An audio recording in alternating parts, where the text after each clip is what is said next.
So, you've collected a bunch of oral history material. Yay you! Now, what do you do with it all? Well, I'm here to tell you all about exactly that. I'm Cassandra from the Folklore Tree, and this is Fieldwork 101.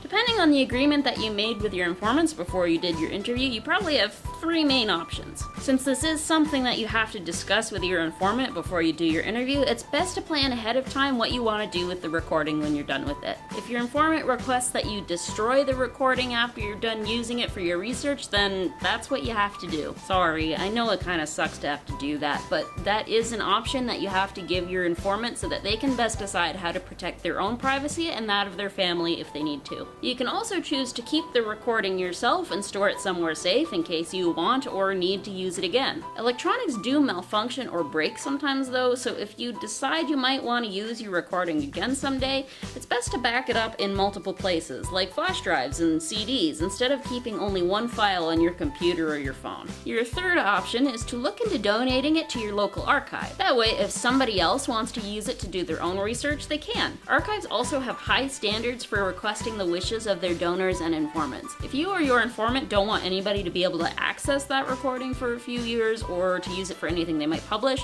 all you have to do is let your friendly neighborhood archivist know when you go in to donate. If you and your informant want to donate your recording to an archive when you're finished it, there's a few things you should do first. The big thing is to provide as much context for your recording as possible. The context is basically just the who, what, when, where, and why. Who made the recording and who is in it, what the recording is about, when the recording was made, and why the recording was made. Now, you want to have all this written down to give to the archivist, but it's also really helpful to actually say these things at the start and the end of your audio recording. Especially if the interview gets split into more than one part, because then at least you know for sure that these two parts of a thing go together. When you have hundreds or even thousands of recordings that you have to keep organized, that's the sort of thing that becomes a lifesaver. Your archivist will love you for it. You might also want to think about making a transcription of your interview. Transcription is when you listen to the recording and then just write down word for word what gets said. This is harder and takes longer than it sounds. Even with the help of computer software made just for transcription, it can take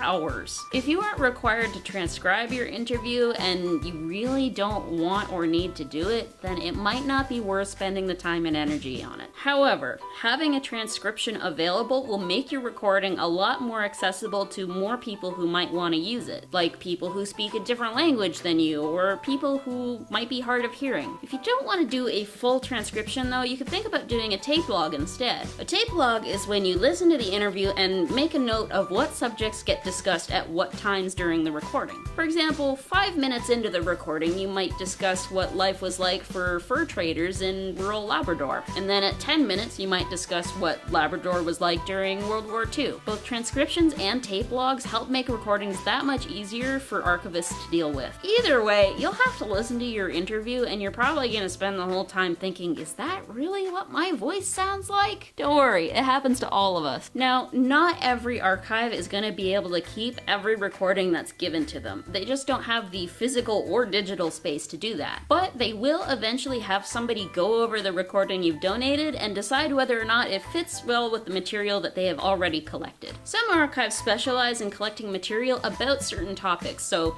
if your recordings are about, say, World War I and II, or local arts and crafts, or sports, or tracking family trees, then you might want to look into finding an archive that specializes in that topic specifically to donate to. If you have any doubts or questions about donating your oral histories, you can always get in touch with your local archivist and they can tell you anything you need to know. And while you're there, you might find yourself interested in volunteering. A lot of archives depend on volunteers to stay open and organized, and you'll get to learn all sorts of neat skills, like how to preserve and catalog historic photos, or how to help people get in touch with their ancestry and heritage. And that's it! You now have the basic knowledge required to go out and record oral histories. Now, there is still a lot to learn, but to be honest, a lot about fieldwork is best learned by going out and doing it. If you're interested in recording oral histories regularly, as a hobby or for a research project maybe, then you should ask around your local library, archive, historical society, or similar institutions to see if they have some more resources you could use, or if there's any particular things that they want recordings about. Who knows, you might even uncover something about your local history that nobody else has ever known before. So give get out there,